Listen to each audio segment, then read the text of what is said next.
Hi, everyone, and welcome back to another show. My name is Tyler, and I'm with Matt, the founder of ORATS.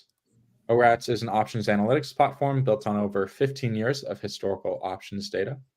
And our dashboard is integrated with Tradier, meaning you can research and discover trades on our platform and then seamlessly send them through to your Tradier brokerage account.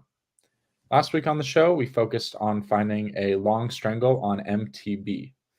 And today we're going to be reviewing the 4 pillars of successful options trading and introducing a new way to learn strategies and tips for trading that we call ORATS University.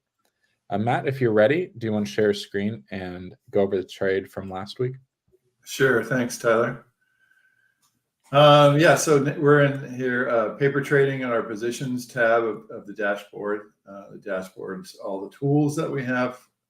Of course, ORATS is built on data, so we have API console, but these are all the tools that we have, and we can manage our positions here. So as Tyler said, earnings kicked off last week, and we found a trade in MTB.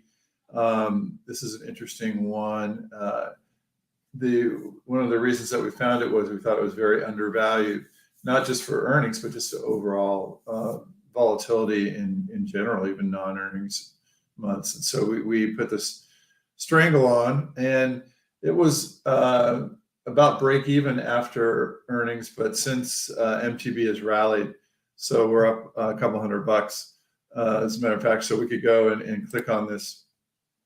I've been watching it during the day because I wanted to exit it today, but if we look at the trade history, we could see how high this strangle was. It actually got up around $10. Now it's at 826. So we'll close it out. And theoretical value is 826. I think we could give them a couple cents here and get out of that for a couple $100 profit. So that's a nice one, Tyler. All right, nice job, Matt. And we should also look at our continuation of our SPY wheel strategy. So a couple shows ago, we sold this February 02 for $5.90, and it's 96 cents. So that's doing really well. And as you know, the wheel strategy sells puts, sells puts, sells puts, and then when we get assigned, then we turn around and we sell calls until it goes through our call strike. So that's doing pretty well. So yeah, trade's going all right here, Tyler. All right, good to see that, Matt. So this week we're going to be doing something a little different. We normally go and find a trade for earnings or based on an option scan or a stock scan or back testing. And this week we thought it'd be nice to go over the philosophy of ORATS and sort of why we've built the tools we've built, designed all around the principle of you becoming a better options trader. And we've sort of built this mindset of these 4 pillars, and we call these the 4 pillars of successful options trading. And they are research, implementation, risk, and review. And all of our tools are built around these 4 pillars.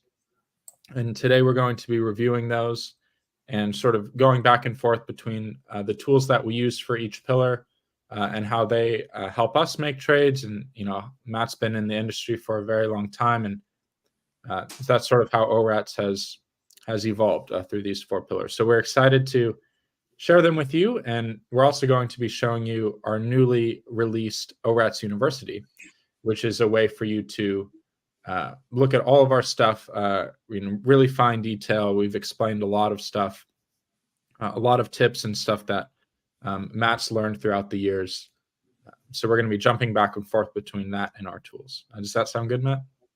Yeah, it's a very good introduction, and I'm excited to get into this because sometimes traders feel a little bit lost, and there's so many things coming at them that I want to put this in your head, and if you come away with anything after listening to this, it's the 4 pillars of successful trading, and I think really all successful trader, at my time, like Tyler said, I've been trading since, you don't even want to know, but like many decades, and studying successful traders. As a successful trader myself on the floor of the SIBO exchange as a market maker, and then I personally backed 14 traders down there. So these are the synthesis, the approach that successful option traders take. So basically you're researching, and that has a lot to do with how are you going to find your edge. We like back testing. If people kind of boo-hoo back testing, everyone does some type of back testing. That's just looking at charts, looking at history, and seeing how you would have done had you traded a certain way. So one of the first things that we did at ORATS was to build a back tester. Actually, I should say the first thing that we did was create proprietary calculations, and we did that in the market making as well, because you really need to find your edge. And then once you find an edge, then you want to do some testing to figure out the best way to trade that. And then have the other types of pillars that are going to be important for you to take care of. How you're going to implement your trading. Whether market maker or a trader. If you're a trader, it's a lot different. Upstairs trader. And then, that has a lot to do with scanning. We're going to get into the details of it. And then you got to watch your risk. Always watch your risk. You don't want to have a chance of blowing out. Always, there's so many little risks. And as a market maker, you really learn them because you're taking the opposite side that other people are trading. But as a instigating trader, you still have a lot of risks that you need to manage, and we'll talk about those. And then having the chance to review, really journal, really think carefully about how you did, and if you have a good system for review, you'll find maybe what is your niche. You want to find what is your competitive advantage. You always want to be thinking about that. And then trading strategies, they don't last forever, so you have to watch it and make sure that your edge is continuing what your assumptions were. And that's why it's nice to have a back test, because you could look at the back test and look at how it was performing. Is it still performing the way you expected it to, or do you need to go back to the drawing board and start it over again? So that's kind of in general what the pillars stand for. Tyler, does that sound all right? Sounds good. How about we dive into the first one, which is research. It's kind of it's one of our largest pillars, and we have a lot of data and tools around this. Very important to get off to on the right foot here.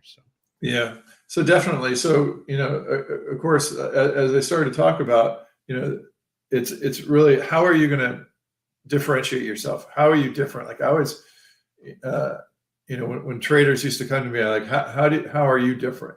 How is this strategy different? Why didn't someone else find it before or something? So it really involves at the very blocking and tackling fundamentals of trading is data. And how are you going to obtain the data? How are you going to do the calculations?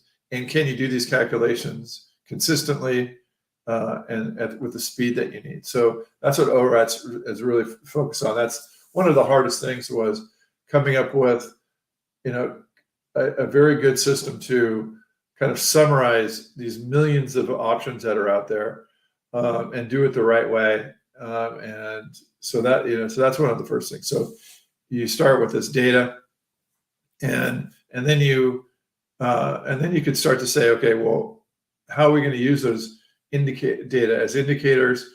As are they more like a theoretical edge? So one of the things that we do is come up with one of the first things that we did was come up with a smoothing apparatus. So here's just the MTB that we were looking at earlier. But one of the hardest things I did as a software designer, having a software firm, it seems a little silly, but just drawing this orange line that you see in all these expirations is super important. And why is it so important? Well, it gives you a relationship between all the strikes, and then it gives you good theoretical value along this line, and also good Greeks. So you could imagine if this line was off, because of some weird or illiquid options, it's really going to throw off your theoretical values, your scanning, and everything. So one of the first things we do from the proprietary indicator standpoint was to come up with very good ways to summarize the implied volatility skew, come up with theoretical values, and then start to look at earnings effects, then start to look at defining how steep this smile is. That's our slope, we call it. And then start to forecast all those. And then once you have all that data, then you start to say, okay, well, how would I have done if I would have, bought this skew when the forecast was a certain amount? So there's millions of things you could do after you start to get this, but it really comes down to, and the basis of all of it is solid data and getting that solid data summarized. Matt, that was a great explanation. I just want to show, go back to ORATS University, and we've sort of explained this process in depth from the beginning, and how we've developed these indicators over time and the purpose of them. If you go through, you can see option pricing models and sort of how we've developed the SMV process, and then what it means when it comes to earnings, X earnings volatility, contango and skew and slope, and all these indicators that we've calculated. We've explained sort of how we've got there from A to B. So Matt, that was a great overview, but you can learn more in detail at ORATS University. Thanks. Yeah, and then so once you get these, then that's why we developed the backtester. So then you could come up with ways to really use your great data the best way possible. And once you have back tests, we're doing a lot of things like, what if you combine a couple back tests? Like, what if you combine a long put with a short straddle? What if you combine a calendar with a diagonal? What if you have a double calendar? There's a lot of you do once you have back testing, and including using machine learning. Like, when is the best time to trade certain strategies? So what we want to come up with is a way then to find the best strategies using the best data, and then using our indicators to time it. We don't want to be trading during these days potentially. We don't want to be trading if the VIX is on an uptrend. We don't want to be trading this if slope is declining. There's a lot of things that you want to be looking at that, machine learning and all of the things out there right now can help you identify some of these predictive indicators, help you trade better. So that's one of the things that goes into the pillars here is research, is machine learning, and then getting that edge using those proprietary indicators, and then also using theoretical values once you start trading. And then once you come up with a strategy, there are best practices. You want to trade out of sample. You don't want to overfit. You want to, we could implement these on different symbols. We can, do forward testing with this, which basically could involve just updating the back test, and then we could do paper trading, and then just small trading of it. But what I said so far, you might say, wow, that sounds pretty complicated. Like, how are you going to manage all these things? When to get in, when to get out, if this indicator is doing this, if this indicator is doing that. So that really brings to the second pillar, is implementation. And really, your research doesn't do any good unless you have really good implementation. So when you're thinking about research, you have to think about the ability to trade it, to implement it, to when you're coming up with these trading plans, can you really do it? And so again, ORATS, we've really built our our company on this mission of research, implementation, risk management, and review. So implementation is really critical, and that's why we built a lot of the things that we've done. For example, you could go directly from a back test. The ideas here, because the trade ideas is just searching through the best back tests, and I could I like to search for these based on our theoretical edge, so the forecast edge. So we have a good theoretical edge here in a IWM long put calendar. So you can see now I've gone from a back test, and actually I'll step back because, sorry about my throat, I've been talking too much. So we've gone from this back test here that we've identified through looking through millions of trades and millions of back tests. We've gone from this type of back tests, and where we could look at the trade logs, we could look at a monthly return. So this looks a lot like a hedge fund might look. And once we like this strategy, then we could scan for other options. We could find similar back tests. That's part of the best practices that I talked about earlier. Yeah. I just want to kind of interrupt and say this scan for options is a neat part of the implementation process, and it that sort of bridges the gap between the research, which is the back test, to the implementation. You can go directly from one to the other in our tools, and we also have a stock scanner, and like you said, the trade ideas, and I'm sure you're going to get into the market intelligence in a minute, but a lot of different ways to approach this implementation. Right, and this is a fairly intricate strategy here, where the RSI is currently overbought. The percentile, IB percentile, is moderate, and then when you get in, there's a stop loss and a profit target. So so you're going to have to be able to see that trade. You could scan. Our scanner helps you out. Once you find the trade, then you have, and you could add your alerts in there, your profit alerts, 50, and then make yourself send this off. And then actually, Tyler, should we just treat this as our trade for the day? Yeah, why not? It's showing up on the trade ideas with you sorted by forecast edge. So you can read more about that, our theoretical edges in ORATS University. But the forecast edge, it takes our forecasted volatility surface from our S&B process and boils it down to our forecast of slope and X earnings volatility, and then sort of calculates a theoretical price of the trade based on those forecasts. And then when we compare that to the market price, that's our edge. So that's sort of where the forecast edge is coming from. Right. And so what we'll do is we'll just, we'll put this trade on, and then we'll check it out. We'll check it out next week. So I'll just force this at this price, and all right, cool. So that'll be our trade for the week. So we keep our streak alive. Great.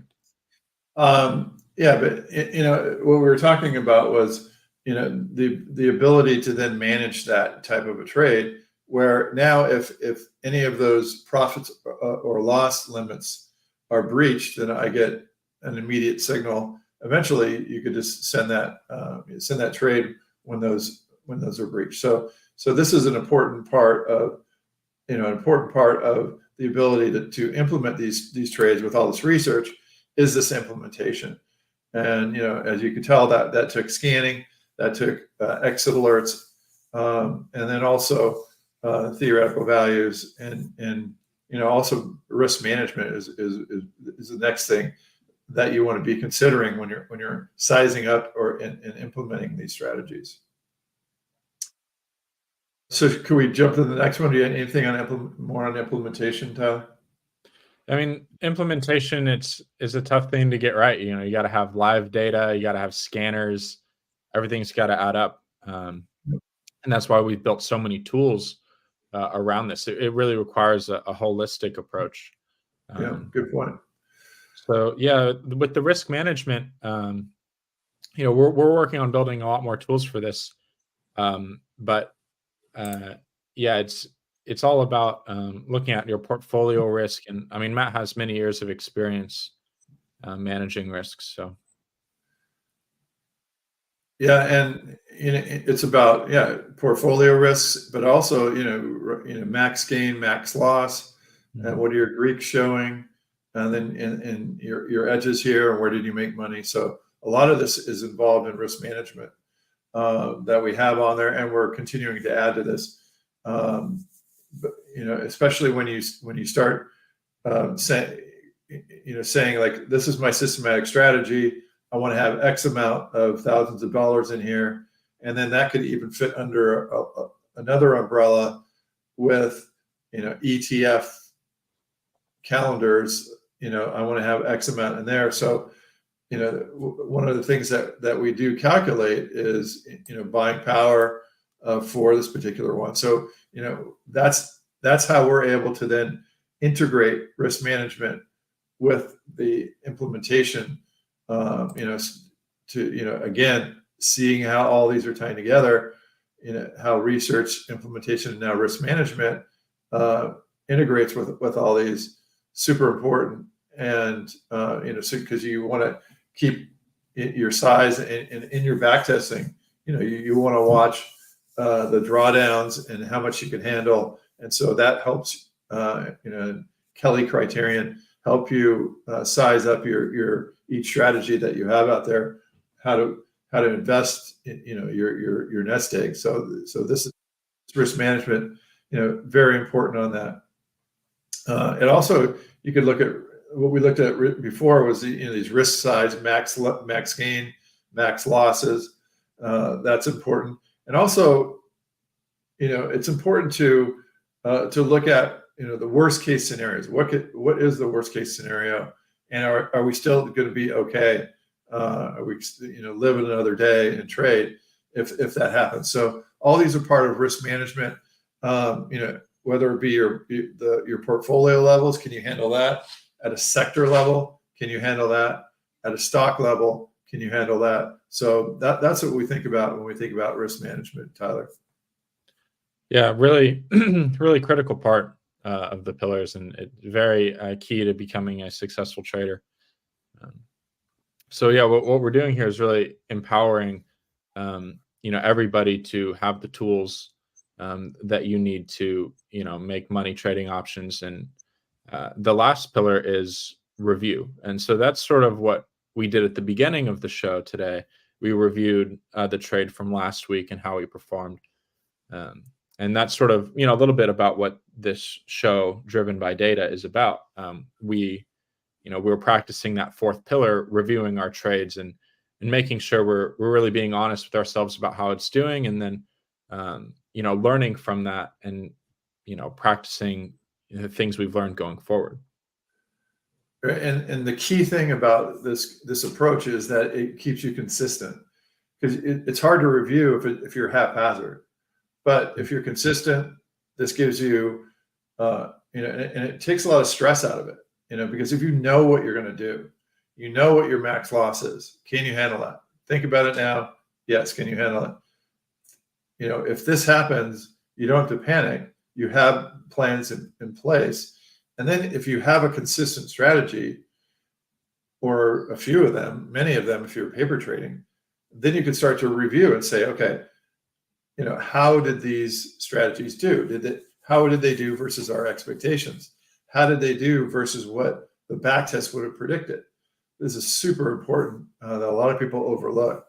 And one of our next focuses is going to be, journaling these trades, tagging the trades, putting them all together, and then seeing how you did and answering those questions. Did it follow the back test? And then you could also figure out, well, I'm a lot better at this type of strategy. But I should caution you too that, I see a lot of people that use journals kind of chasing their tail. Oh, this strategy did well, over the last month. I'm going to move over there. Well, when you've done your research, our research goes back to 2007. So that's a very long-term approach. So you don't want to be jumping back and forth. The review process is just to say, is it behaving like we expected? And if you have that approach, you're not going to be jumping all over the place. You're going to be able to follow through on these strategies and make sure they do well when you expect them to do well. And if they aren't doing that, or if they're doing poorly when you expect them to do well, maybe that's a time to look back over your research, your implementation, your risk management. Where did we fall short? So that's the entire thing to me. And then it's circular. That's why we drew the circle around it. Is you want to keep going, and you want to then continuing to do research, continuing to improve your implementation, continuing to look at risk management, other ways to look at risk management, because risk management could have been the problem. You could have missed something in the risk.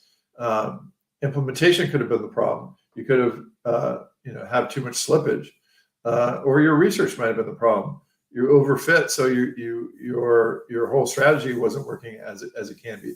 So that's all part of the review, to review all the pillars and make sure that you're continuing to do this. It's a circular approach. It's a continuous approach. It gives you discipline, and it gives you consistency, and hopefully it'll make you a much better trader. How about that, Todd? Very good tips. I can tell you're passionate about it, and you really want people to take these lessons to heart. So it's that's what we've built ORATS around, these 4 pillars, and that's why we've launched so many of these tools. And we're keeping up too. We're making more tools, to just enhance these pillars and make sure that you have the resources at your disposal to make smarter trades and become a better options trader. Yeah, you mentioned like the passion. I mean, because what I understood pretty early is, as a single market maker on the floor, I could only do so much. But I came up with a lot of these things to be able to have more market makers on the floor, more tools, more forecasts, more theoretical values, looking at risk management. We were always the first ones there and the last ones to leave, looking at all this stuff. So if you're going to make money, it is difficult. If you just want an easy way, you're in the wrong place. This takes discipline. It takes hard work. But after that, using the right tools, that's how you are profitable. And that's a way to really improve your trading and watch your risk and utilize these tools and make yourself a more successful trader, Tyler. All right. Thank you, Matt. You can, I hope you guys got a lot of information out of this. But if you want to read more about it, we have orats.com/university. And that sort of dives into the 4 pillars in depth. The tools we've built around it are indicators and everything like that. So you can go there to read more about it. Thank you, Matt, for explaining all those. And have people comment, if they have different ways, or if they're using this, or how they found this. We love to hear from you guys. So comment and let us know. Either contact us or in the comments of whatever video you're watching. Great. Yeah. Thank you, Matt. Thanks, guys. We'll see you again next week. Thanks, Ed.